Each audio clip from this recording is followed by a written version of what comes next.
பகுதியில் புதிதாக வழங்கப்பட்ட கல்குவாரி உரிமத்தை ரத்து செய்ய கோரி தென்காசி மாவட்ட ஆட்சியர் அலுவலகத்திற்கு கிராம மக்களுடன் தேமுதிகவினர் மனு கொடுக்க திரண்டு வந்ததால் பரபரப்பு. தென்காசி மாவட்டம் ஆலங்குளம் அருகே புதுப்பட்டிக்கும் காசிநாதபுரம் கிராமத்திற்கும் இடைப்பட்ட பகுதியில் புதிதாக கல்குவாரி அமைக்க அனுமதி கொடுத்துள்ள உரிமத்தை ரத்து செய்ய கோரி கிராம மக்களுடன் தேமுதிகவினர் மனு கொடுப்பதற்காக தென்காசி மாவட்ட ஆட்சியர் அலுவலகத்திற்கு ஊர்வலமாக திரண்டு வந்தனர். அங்கு பாதுகாப்பு பணியில் ஈடுபட்டிருந்த போலீசார் தடுத்து நிறுத்தியதுடன் நிர்வாகிகள் மட்டும் ஆட்சியரிடம் மனு கொடுக்க செல்லுங்கள் என்று கூறியதை தொடர்ந்து தேமுதிக மாவட்ட செயலாளர் பழனிசங்கர் தலைமையில் மாவட்ட ஆட்சித்தலைவர் கமல் கிஷோரிடம் மனு அளித்தனர். தென்காசி மாவட்டம் ஆலங்குளம் சட்டமன்ற தொகுதியில் உள்ள புதுப்பட்டி காசிநாதபுரம் கிராமத்திற்கு அருகிலே 1/2 கிலோமீட்டர் தூரம் இருக்காது. அங்கே ஒரு கல்குவாரிக்கு 2 வருடமாக அனுமதி கொடுக்காமல் இருந்தார்கள்.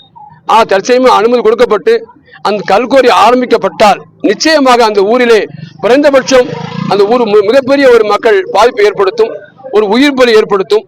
கனிம வளத்துறை அதிகாரிகள் அங்கே அந்த கல்குவாரிக்கு 10 அடி தூரத்திலேயே தாமிரபரணி மினரல்ஸ் என்கிற ஒரு பெரிய நிறுவனம் மத்திய அரசு மாநில அரசு கூட்டு திட்டத்தில் மத்திய அரசு மாநில அரசு 60 கோடி ரூபாய் மானியம் வழங்கி அதனுடைய அடிப்படை 100 கோடி திட்டத்திலே 10 அடி தூரத்திலே ஒரு மினரல்ஸ் இருக்கிறது. அதை கூட பொருட்படுத்தாமல் அங்கே கனிம வளத்துறை அதிகாரிகள் அங்கே கல்குவாரி அனுமதி கொடுத்திருப்பது மிகுந்த ஒரு வேதனைக்குரிய செயலாக இருக்கின்றது. எனவே தேசிய முற்போக்கு திராவிட கழகம் நிச்சயமான முறையிலே கல்குவாரி பிரச்சனையை கையில் எடுத்து இங்கு அனுமதி வழங்கக்கூடாது என நாங்கள் பல முறை மனு கொடுத்திருக்கின்றோம். மீண்டும் இப்பொழுது மாவட்ட ஆட்சியர் நேரில் சந்தித்து மனு கொடுத்திருக்கின்றோம்.